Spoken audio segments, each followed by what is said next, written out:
Special আজকে আমি তৈরি করব মুচমুচে ফুলকো বেগুনি। ইফতার টেবিলে বিভিন্ন ভাজাভুজির পাশাপাশি বেগুনি হচ্ছে মাস্ট ট্রাই একটি আইটেম। আসসালামু আলাইকুম everyone, welcome back to my channel. বেগুনি তৈরি করতে গেলে অনেকেই অনেক ধরনের সমস্যায় পড়েন। কারো বেগুনি ফুলতে চায় না, আবার ফুললেও বেগুনি ক্রিস্পি হয় না, একদম নরম ক্যাতক্যাতে হয়ে যায়, খেতে ভালো লাগে না। আজকে আমি গোপন ইনগ্রেডিয়েন্টস সহ এবং অসংখ্য টিপস সহ পারফেক্ট বেগুনি রেসিপিটি আপনাদের মাঝে শেয়ার করেছি। আশা করছি আপনার বিসমিল্লাহ। বেগুনি বানানোর জন্য এখানে আমি 2টি মিডিয়াম সাইজের বেগুন নিয়েছি। আমি এখানে মোটামুটি লম্বা সাইজের বেগুনটা ব্যবহার করছি। আপনারা যে কোনো বেগুন দিয়ে বেগুনি তৈরি করতে পারবেন। বেগুনগুলোর সামনের এবং পেছনের অংশগুলো কেটে ফেলে দিয়ে বেগুনগুলোকে ঠিক এরকম লম্বা স্লাইস করে কেটে নিয়েছি। আর স্লাইসগুলো খুব বেশি মোটাও না, আবার খুব বেশি পাতলাও না, ঠিক এই পুরুতে কেটে নিয়েছি। এবারে এই বেগুনের মধ্যে দিয়ে দিচ্ছি আমি 2 টেবিল চামচ লবণ। এই লবণ পানিতে বেগুনগুলোকে আমি ভিজিয়ে রাখবো 10 মিনিটের মতো। এতে করে যখন বেগুনিগুলো আমরা ভাজবো, ভেতরে যে বেগুনের অংশটা থাকবে ওইটা খেতে আর পানসে লাগবে না, খুবই মজার একটি টেস্ট আসবে। এইভাবেই আমি পানিতে ভিজিয়ে রেখে দিচ্ছি। ততক্ষণে আমি বেসনের মিশ্রণটা রেডি করে নিচ্ছি। একটি স্ট্রেনারে নিয়ে নিচ্ছি 1 কাপ বেসন। বেসনটা অবশ্যই চেলে নিতে হবে, এতে করে বেসনের মধ্যে যে গুটি বা দলা অংশগুলো থাকবে সেগুলো আলাদা হয়ে যাবে এবং বেসনের মধ্যে অনেক এয়ার ক্রিয়েট হবে, যার ফলে ব্যাটারটা স্মুথ হবে এবং বেগুনি ফুলতে অনেক সাহায্য করবে। বেসনটা চেলে নেওয়ার পরে নিয়ে নিচ্ছি 1/2 কাপ কর্নফ্লাওয়ার এবং 2 টেবিল চামচ ময়দা। কর্নফ্লাওয়ারের পরিবর্তে বেগুনিতে চালের গুঁড়াও ব্যবহার করা হয়, তবে আমি সবথেকে ভালো রেজাল্ট পেয়েছি কর্নফ্লাওয়ার ব্যবহার করে। আর এখানে ময়দাটা কিন্তু অবশ্যই ব্যবহার করতে হবে, এটাই কিন্তু গোপন ইনগ্রেডিয়েন্টস। সব উপকরণগুলো ছেলে নেওয়ার পরে একটি হ্যান্ড উইস্ক দিয়ে আমি সবকিছু ভালোভাবে একসঙ্গে মিশিয়ে নিচ্ছি, যেন কোথাও দলা বা লাম্পস না থাকে। এইবারে আমি এর মধ্যে দিয়ে দিচ্ছি 1/2 চা চামচ রসুন গুঁড়া, 1/2 চা চামচ দিচ্ছি আদা গুঁড়া, 1/2 চা চামচ ভাজা জিরার গুঁড়া, 1 টেবিল চামচ শুকনা মরিচের গুঁড়া, 1/2 চামচ হলুদের গুঁড়া। সাথে আমি এখানে 1 চামচ লবণ দিয়েছিলাম স্বাদ মতো, যেটা ক্যামেরা বন্দি হয়নি। এইবারে এই সব কিছু আমি খুব ভালোভাবে একসঙ্গে মিশিয়ে নিচ্ছি, যেন শুকনো মশলাগুলো কোথাও দলা বেঁধে না থাকে।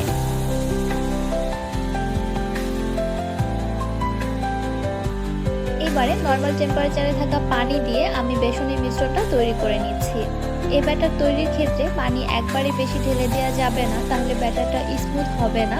অবশ্যই অল্প অল্প করে পানি অ্যাড করে দিয়ে ফার্স্টে একটি ঘন ব্যাটার তৈরি করে নিতে হবে।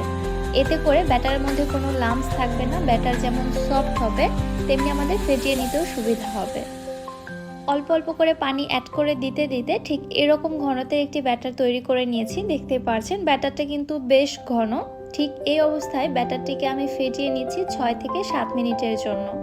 এতে করে ব্যাটারের মধ্যে এয়ার ক্রিয়েট হবে, ফলে বেগুনি খুব ভালো ফুলবে। প্রায় 6 থেকে 7 মিনিট ফেটিয়ে নেওয়ার পরে ব্যাটারটি ঠিক এরকম পজিশনে চলে আসছে। দেখতেই পাচ্ছেন ব্যাটারের ঘনত্বটা এখনো বেশ ঘন। আমি এর মধ্যে আরো সামান্য কিছু পানি অ্যাড করে দিয়ে একদম পারফেক্ট কনসিস্টেন্সির একটা ব্যাটার তৈরি করে নিচ্ছি। অল্প অল্প করে পানি অ্যাড করে দিতে হবে, ধাপ করে পানি ঢেলে দিলে ব্যাটারটা পাতলা হয়ে গেলে বেগুনি কিন্তু ভালোভাবে তৈরি করা যাবে না।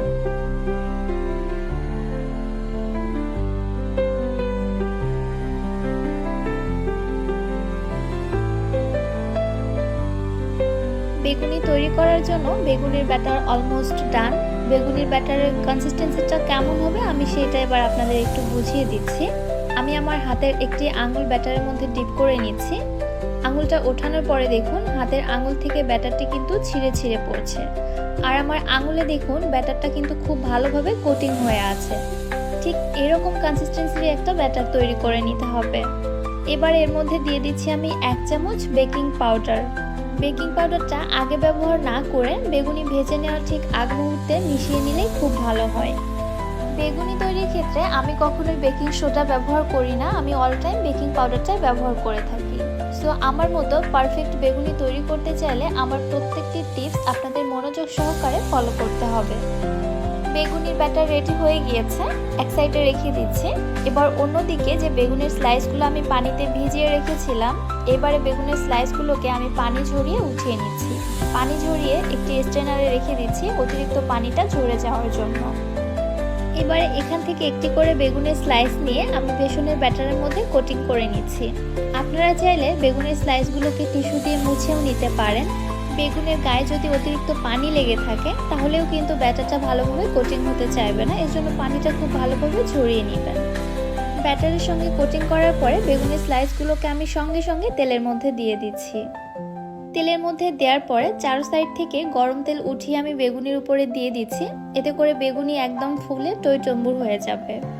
একটি বেগুনি যখন এরকম ফুলে উঠবে দেন তারপরে আরেকটি বেগুনি তেলের মধ্যে ছাড়বেন। এইভাবে প্রত্যেকটি বেগুনি ভেজে নিতে হবে। আর চুলার হিট রাখতে হবে মিডিয়ামে। চুলার হিট যদি সঠিকভাবে মেইনটেইন না করা হয় সেই ক্ষেত্রেও কিন্তু বেগুনি ফুলতে চায় না। দেখতেই পাচ্ছেন একটি বেগুনি ফুলে ওঠার পর দেন তারপর কিন্তু আমি পরবর্তী বেগুনিটি তেলের মধ্যে ছাড়ছি। সব সময় 5 থেকে 6 মিনিট হাতে সময় নিয়ে বেগুনি ভেজে নেওয়ার চেষ্টা করবেন, এতে করে বেগুনি খুবই ক্রিস্পি হবে।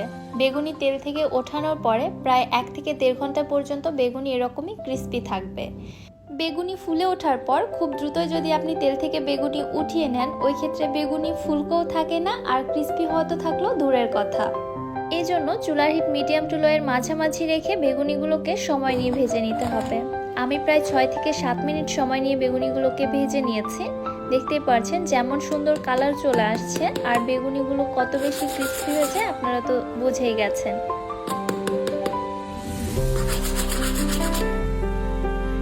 আমার প্রত্যেকটি টিপস মনোযোগ দিয়ে ফলো করে বেগুনি তৈরি করলে আপনাদের বেগুনিও এরকম পারফেক্ট হতে বাধ্য।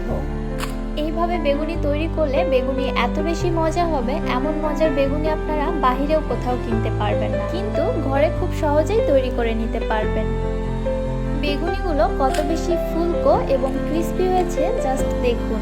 ভিডিও করতে করতে বেগুনিগুলো কিন্তু টোটালি ঠান্ডা হয়ে গিয়েছে, তারপরেও দেখুন বেগুনিগুলো কত বেশি ক্রিস্পি।